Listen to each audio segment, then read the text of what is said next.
It has been told that centuries ago, Odin, king of Asgard and ruler of the gods, was in a fierce week-long battle with the fearsome and terrible giant wolf, Fenrir. Prophecies of old speak that Fenrir would be the one to kill Odin and bring not only destruction to the gods' home of Asgard, but to the realms that Odin and his kin had sworn to protect and govern. For days these two battled, with neither one taking time to eat nor sleep, not even stopping to take respite. Both just continued to clash, felt even here on Earth as the skies cried and the thunder rolled. Both continued to trade blows upon one another, as Odin swung his fearful battle axe striking Fenrir. Time and time, the foul beast just continued snapping at Odin, hoping to take that one fatal bite of the god of gods. But then, on the 7th day, the battle took a bleak turn for Odin. As he swung his axe, Fenrir managed to bite his hand, causing Odin to drop his axe through time and space, only for it to crash here, in the land of man. For 10 winters, man feared the giant axe and what would happen if mortal would lay hand upon it, until one day, it was told that inside the axe was powerful magic that could take us to new and distant lands to conquer. So it was ordered, the greatest smiths across the land would crack open the axe, revealing its powers to all.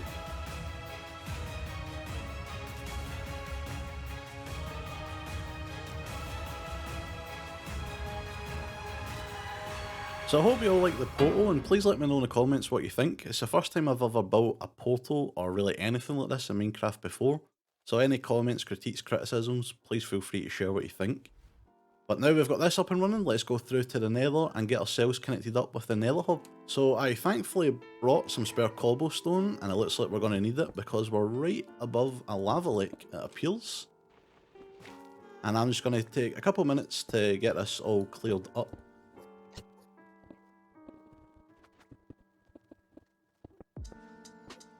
So other than the gas that's flying about over there, we're a little bit more safe from instantly falling to our death when we come through the portal. But now I'm going to spend a little bit of time and get connected up to the Nether hub and build a little temporary tunnel for that. As you may have imagined, the original portal placement did not last very long. That lava lake was a lot larger than I originally thought, so I've mined all the way up to Y115 in the Nether, and that's made it a lot easier to traverse. So I've got a portal here, I've got a little bit of temporary storage. I'm thinking of turning this into like a Nordic themed camping area, just where we can have some supplies and a little place to take refuge and shelter.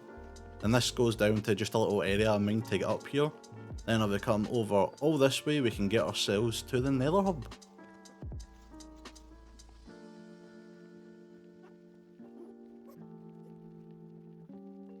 So I know that might have seemed like a long journey, but I've went from needing to travel about 3,000 or 4,000 blocks in Overworld to just a few hundred in the Nether, so that's going to save a lot of time. Now next up, I'm going to add a little sign to my doorway here, just so people can easily find us if they want to come and visit.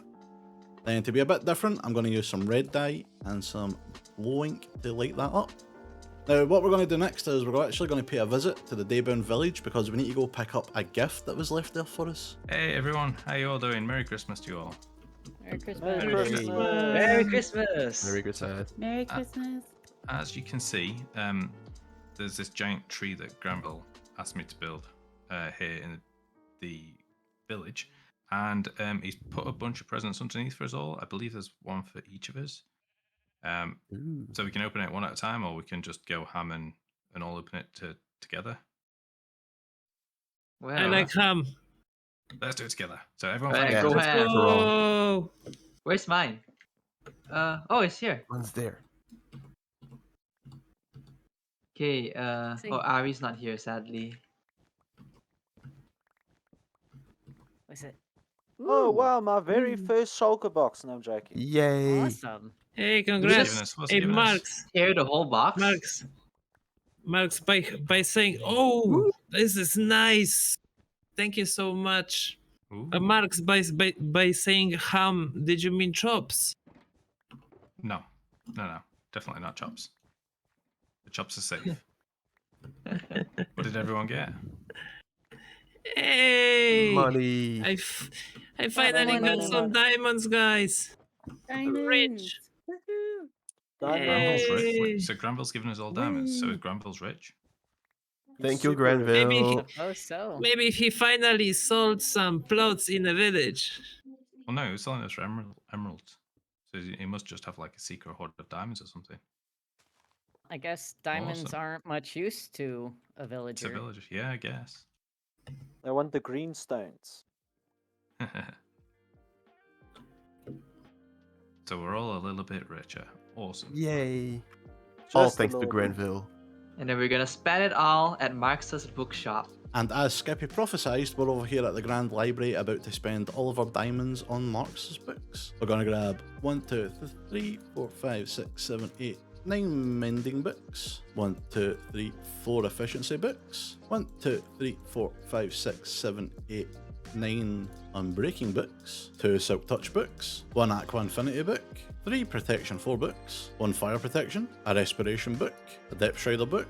A feather falling book. An infinity book. Power 5 book. Flame. And a punch 2 book. Also, while we're over at the shopping district, I want to grab myself some axolotls, and I wanted a pink one and a blue one, but there's no blue ones, so we're just going to grab a pink one for now. And I plan on calling them Jigglypuff and Snorlax because, in my opinion, they are the best 2 Pokemon. Then we're going to stop by Beds and Bugs and we're going to grab ourselves some bees because I want to get some wax for some copper. So let's give the beds a little test and see what one we like best. I think I'm going to go with the blue one.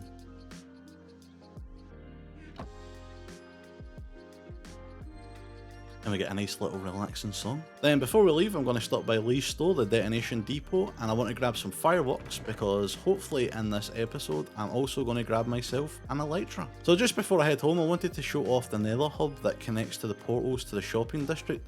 And this was recently built by Marks. If you'd like to see a time lapse of the build and seeing this whole thing get put together, you can find a link to his channel in the description below. So now that I'm all geared up, I want to head back into the Nether to get some blaze rods so I can create some end chests.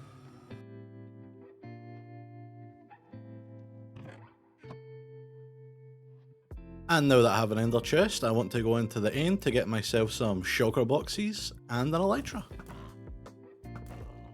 I took the time off camera to get the elytra enchanted just to make sure I don't lose it by flying around and having it break.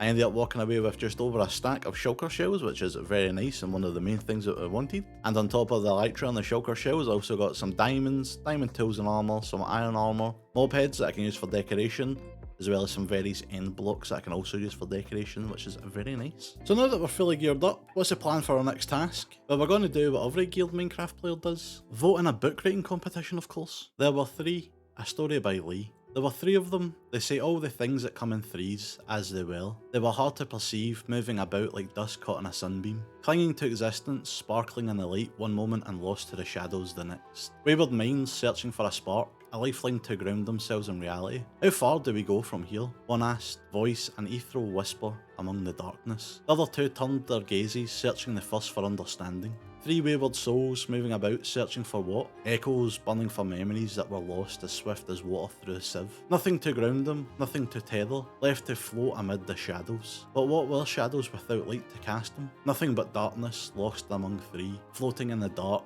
and searching for meaning, looking for the light that cast the shadow that didn't exist. Endless Love by Skippy the Racket. Love is one fascinating phenomenon. Loving someone would mean that we have an intense feeling of deep affection. Loving something would mean that we have a great interest and pleasure in something. Blah blah blah, I know you searched this up in Google, Skippy, Gina exclaimed. She continued saying, I submitted your essay at Turn It In. You have a 95% similarity score. You gotta learn how to paraphrase. I let out a huge sigh. Writing was never my thing. I'm really bad at words. Somehow I would be able to gather all these thoughts in my head, but when I wanted to voice it out, I just spoke gibberish. Love has always been there for someone and cheering them on no matter how tough situations get. Love is being able to solve issues together instead of avoiding them. Love is being strong enough to get through these tough times together, especially during the pandemic. Love is loving each other no matter how far the distance. And through Gina, I have found endless love.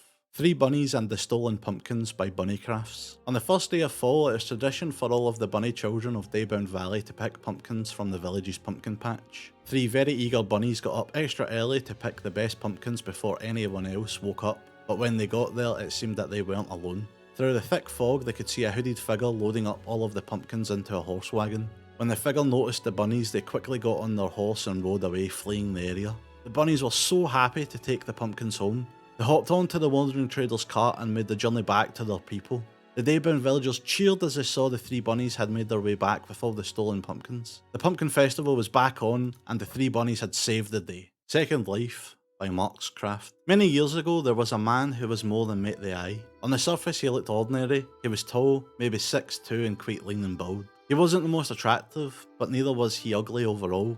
He was mostly just an average Joe. There was one thing that set him apart from the rest of the people he knew. He was the next in line to be king of the mythical lands. It all came about 5,000 years ago when a high priestess of the woodland elves had a prophecy stating that within the next 7,340 years, the next true king of the mythical lands would be born on the mortal plane. Well, I guess that's late enough. I should start on the last few bits, Shin said to himself. Midnight. Shin's watch made a deep sound as the hour struck. Midnight already? So much for an early finish. Happy birthday to me, I guess. He never was one to celebrate his birthday all that much, at least not anymore. At that moment the door opened and 2 figures walked in. It was at this point Shin's life would never be the same again. In Cold Blood, a true story written by Sev. Chapter 1, The Explorers. They sailed for hours, the sea was rough and the boat was small. They passed islands after islands, always searching, never resting. When night fell, they set up camp on the shore of a small isle with a single cow as its only inhabitant. They wondered how it got there. Morning came like it always did, and they set sail again. They passed a sunken ship and their eyes sparkled with greed as they thought of all the treasure that could be buried there. But they shook their heads and moved on, for they were after something far more precious than sunken treasures. They were looking for an adventure, like something really bad had happened. He shook his head. He was probably just coming down with a cold. He went back inside, down the stairs into the kitchen. Time to make a new coffee. Little did he know that far away from his home, the people he saw in the village every day were being hunted and slaughtered in cold blood. I hope you enjoyed the little excerpts from everyone's book. If you'd like to read the books in full, you can find a link to a Google document that Skippy set up below, where you can read everyone's full story and even vote for who you liked best. You can also find a link to Skippy and the other Daybounders channels in the description if you'd like to see more from the server. If you do go on to vote online, be sure to leave a comment in the description below. I found each of the books very different, so it'd be good to see what people liked and why they liked that book in particular. Now, I've already made my vote off camera because I don't want the other Daybounders to see, but I'll be sure to keep you updated with who wins the competition and what their prize is. And with my vote being cast, I'm going to have to say goodbye for now. You can find the previous Daybound episode and a video that YouTube thinks you would like on your screen now. Thank you very much for watching, and if you enjoyed the video, be sure to like and subscribe for future Minecraft content, and until then, I'll see you later. Bye.